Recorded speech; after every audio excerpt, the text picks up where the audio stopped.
Katso Santtu, mitä kuuluu. Mitä toinen? Ootko seurannut uutisointia viime aikoina?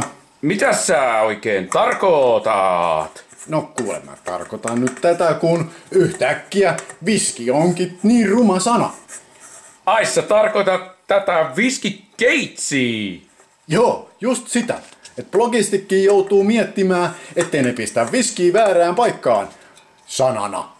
Mutta onneksi tää ei oo blogi. Me voidaan käyttää viskiä ihan niin paljon ja niin kovaa kuin me halutaan. Ja halutaaks me? Viski! Whisky! Whisky! Whisky! Whisky! Mut hei, tiedätkö Santtu, mikä on kaikkein rumiin sana?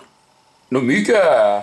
No, sehän on olut ja Whiskiks Expo! Whisky! Whisky! Whisky! Whisky! Mitä nyt? Mitä? Ne tulee hakee meidät vangitta viski! Vangitta viski! Whisky! Whisky!